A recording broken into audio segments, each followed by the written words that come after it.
Talk about the dollar and cents aspect of this. If an installer or if a recruit is interested, how does he get from here to there? What are the dollars and cents? That's great. My belief is we all need to step up and welcome these guys into our business. I also believe that everybody ought to have a little skin in the game. I don't think this needs to be a free program. Some of the other programs that have failed in the past, those were free programs, and they failed. So let's don't repeat that. So here's the way we set this up. We are going to Shaw, Mohawk, Beaulieu, Maslin. We're going to all the carpet manufacturers, and we're going to explain the program to them. And what we're going to ask them for is we're going to ask them for a little bit of a cash donation to help us set the program up. Everybody needs a little cash. But mostly what we're going to ask those guys for is we're going to ask them to fund scholarships. So let me kind of blend two things together here, and I hope this doesn't get messy. It's better with charts. But we're going to take what's basically a $5,000 class.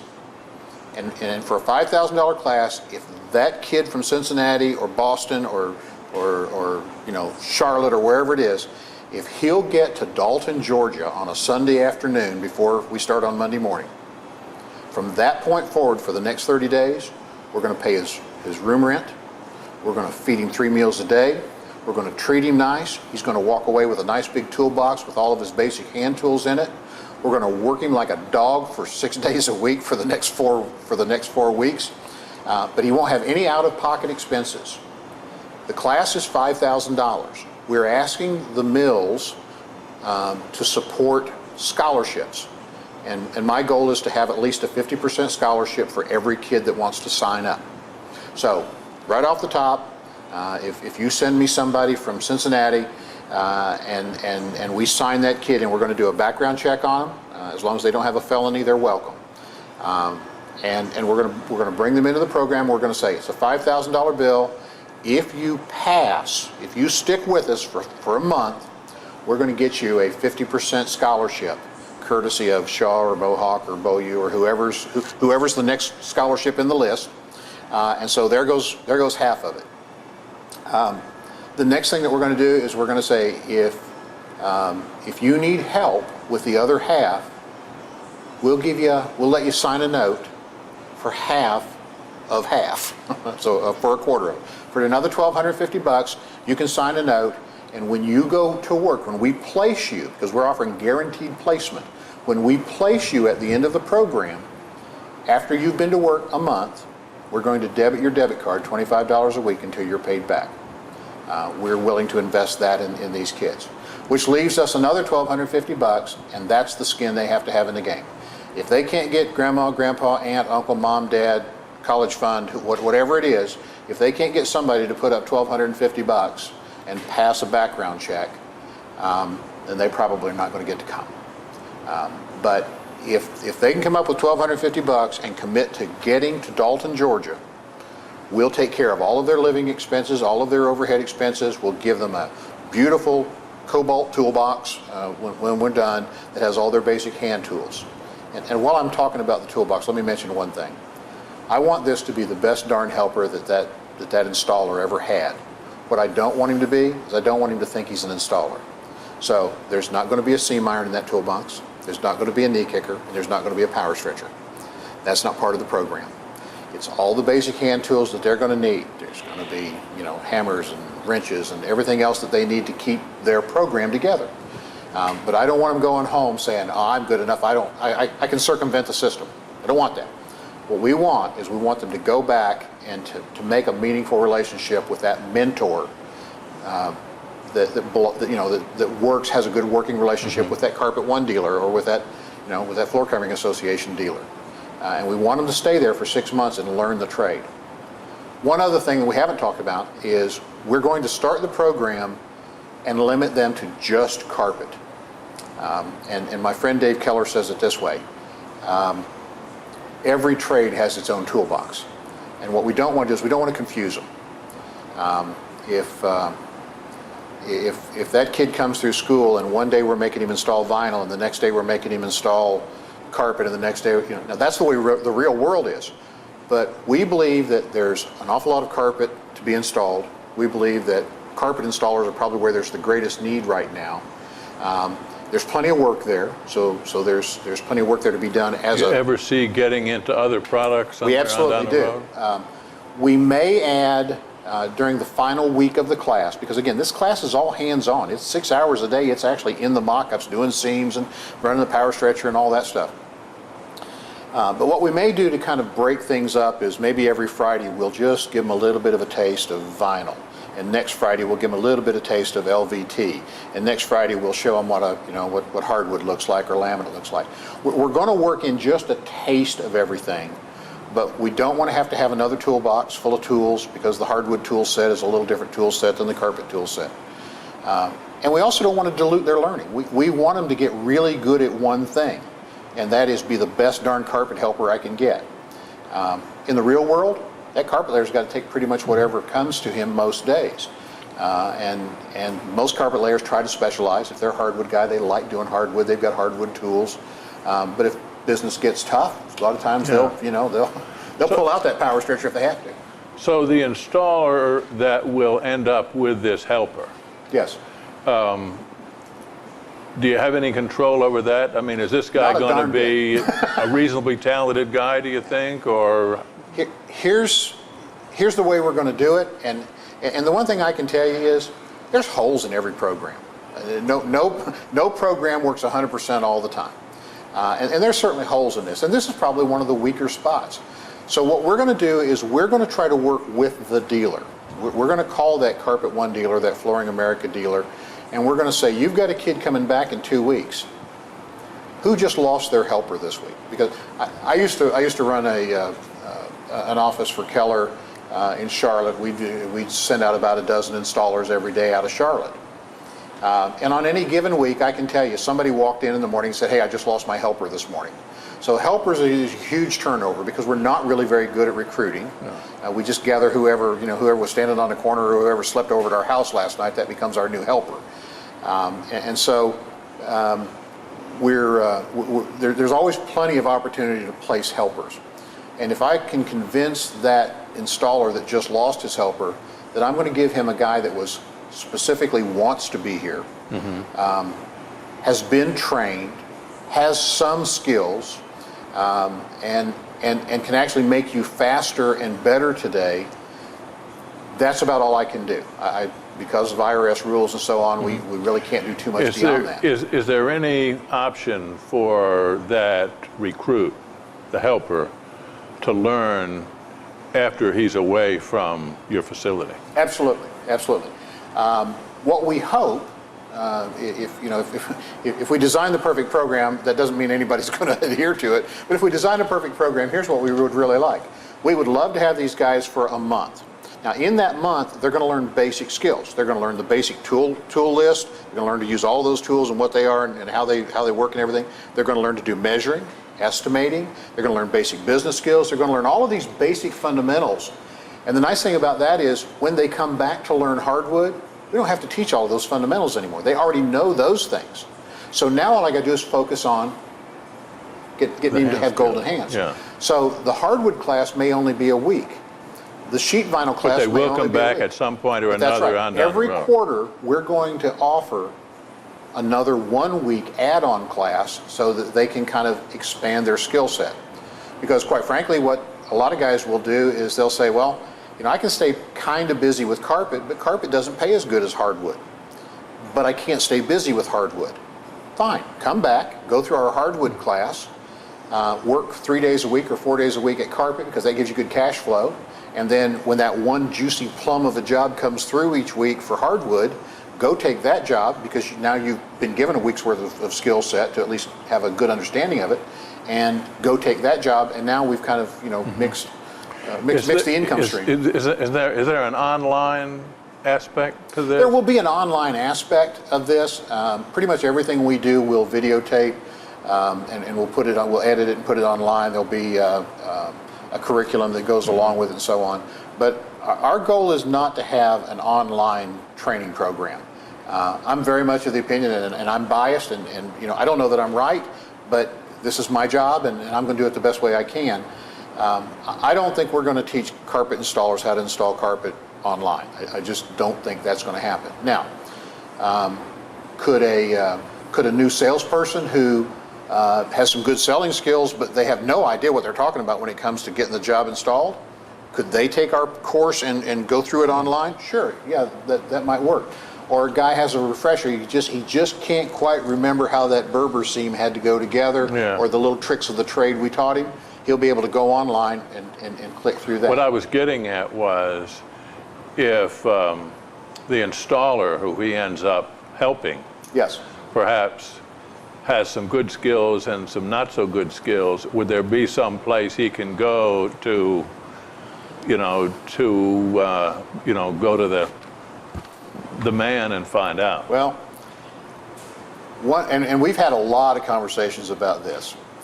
I'm optimistic that we're going to train some really great young guys and girls. We believe that there aren't very many women in our trade, and we're going to make a real effort to bring women, minorities, a lot of the faces we don't see right now. If you go down to the carpet supply house every morning like I did when I was doing recruiting, and you look at the guys coming in and out, see an awful lot of Hispanic guys, awful lot of white guys, and that's pretty much it.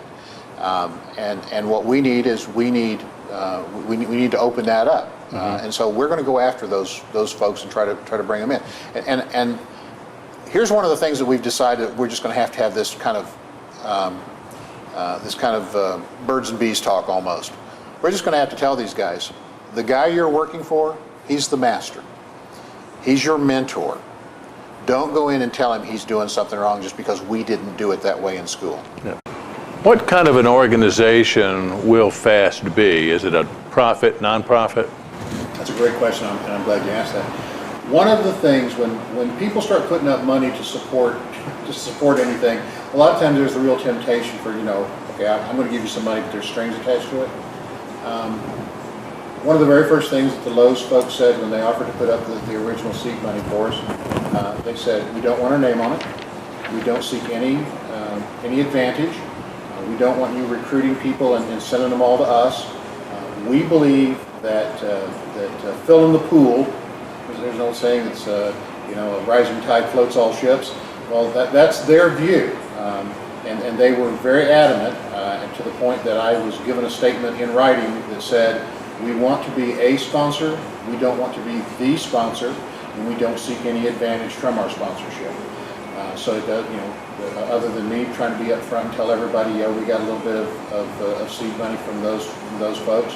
We will work with their installed vendors, but only to the extent that they want to take advantage of the recruiting and having us do their training and send them back. It is I believe it's a 501(c) is the way that designation works. We are a nonprofit. I'm going to be the managing director. I'm going to be the lead instructor. I'm going to write the curriculum and so on. I've done a lot of training for a lot of different companies over the years, and it's the sweet spot in my career for me. It's what I love to do. We are going to be a nonprofit organization. None of the big boxes, none of the trade associations, none of the co-ops own anything. Our agreement is, if you would like to support us, we'll market with you, we'll help you, we'll develop programs for you, with you, and about you, but they don't own any part of this. It is a standalone organization. We have a board of directors. I report to the board. I'm on the board, and I run the day-to-day operations, but I don't own anything here. I get a paycheck just like everybody else. I see. How many recruits do you see being brought in and can go through this whole process? I've done enough training over the years that there's a magic that happens in any class, and I don't care whether it's sales training or product training or skills training, whatever it is. There's kind of a spirit that kind of when everything gels and comes together. And if the class is too small, you never get to that wonderful inertia. If the class is too big, then the group kind of divides off into factions, and that's hard too. We'll have 4 full-time professional trainers. We'll have me and 3 other guys that do wonderful work. I can't tell you who they are because right now they're still working for somebody else. But they're great, experienced trainers. One of the guys is a a fellow from South America, and he speaks Spanish as his first language, but his English is better than mine, so we'll have the benefit of having a Spanish speaker on. But we believe that the average class size will be about 30. So somewhere between 25 and 32 or 33 is what we would love to have. We're gonna use that as our mock-up number, if you will. We've got plenty of 12,000 square feet of mock-up space. We've got plenty of space to do this. And 30 we think is a really good number. If it turns out that we've got enough space and enough skill set and the guys kind of find their own way and so on and doing their work every afternoon, we may raise that number a bit. One of the things that almost everybody I've talked to has encouraged me about is they've said, number one, we need to know where you're going to open the second one. They'd like to see one on the west and then one in the northeast. And so that's good. That's a lot of people having a lot of faith in us. And I think that'll be a good thing. But for the first year, I've told everybody, don't even talk about that. Let's worry about getting at least 30 people a month through here. Let's worry about getting Dalton established, get the curriculum written, get all, come do our shakedown cruise here, shoot all the video that we will need, because once we go to Southern California or the West Coast, we won't have the benefit of the mill tours and so on. So we'll gather all of those pieces, we'll work them out here, we'll work all the training materials through here, and we'll do that here with classes of about 30. So that would be how many total trained? I assume that December is pretty much shot because of the holidays and so on. Also, just because of the way the calendar lays out, we're going to shoot for 10 to 11 classes a year. And so that gives us 300 plus. Okay. And that's the first year. During the second year, we think we can probably sandwich a few other things in. We think we can add these 1 week classes every quarter, because quite frankly, a hardwood class could be going on over on that corner of the work area while the carpet class is going on over here. So we may be able to do two things at once. We think the second year will probably be a 500 plus through in the Dalton facility. What sort of reaction have you gotten so far? I have to imagine it's positive, or we wouldn't be sitting here talking. So. To be perfectly blunt with you, the first thing everybody says is, it's been tried, it's failed repeatedly, what makes you think you're so bright? And I said, well, what if we start with the things the other guys got right and acknowledge those? And what if we be very objective and say, these are the things that we didn't get right? So they weren't very good on publicity, they weren't very good, they didn't have the recruiting piece down at all. And the other thing they didn't have, nobody ever had placement. Let me tell you a quick story. Delta Airlines, many years ago, for well up into the 80s, if you wanted a job at Delta Airlines, you went to the military taught you to fly big airplanes, and when you mustered out, you took your $28,000 a year flying job for the Air Force, and you went over to Delta and you cashed it in for a $100,000 a year job flying right seat in 727s. And all of a sudden, when all of those old military pilots started getting too old and started mustering out, and there weren't nearly as many of them, Delta started looking around going, there's going to be a pilot shortage. And sure enough, there was a significant pilot shortage back during the 80s and early part of the 90s. And Delta's response was, I think, the perfect response. They went and bought a flight school. And the problem with running a flight school wasn't that people didn't want to learn to fly. It cost $50,000 to learn to fly, and we couldn't guarantee you a job at the end. Delta fixed that. They bought their own flight school, and they sent their recruiters out and they said, if you'll come to our flight school, we're going to take your $50,000.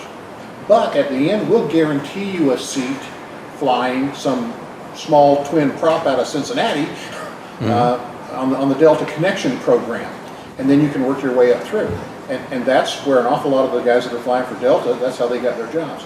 So our program is based very much on a very strong recruiting module, a very strong 28-day training program, and then placement. Because if I've got 30 guys in class, and let's say half of them came from Carpet One or one of the other associations, And where are they going to go? Well, they're going to go right back to where they came from, because that's why they got sent, right? Well, now I've got the other half of these guys that came from the military, or they came from some other route and they didn't have a place to go home to. Somewhere about that third week, we'll sit them down and we'll say, where do you want to be when you grow up? Well, hopefully you want to be a floor covering installer. And where do you want to be? And if they say, well, we want to be in Knoxville, well, off we go to the Rolodex, and we find that there's 4 Carpet One stores in Knoxville, maybe, and there's a Lowe's workroom or 2 in Knoxville. We pick up the phone and we say, we've got 4 really good young guys here that want to go to Knoxville. And I assure you, somewhere along the line between all of those stores and all those options, we'll find them a way of placing these guys, because placement helps you with recruiting, and recruiting helps you with placement. And in the past, we didn't do the recruiting piece well, we didn't do the placement piece well. We started off doing training and we wound up settling for certification, and then usually the certification died a slow death. God bless CFI and Jim Walker and that whole organization. They have worked against all odds, and they're still alive and well and doing great things. But what they're doing is completely different than what we do. They want to polish up the guys that are out there, admirable, noble, grand.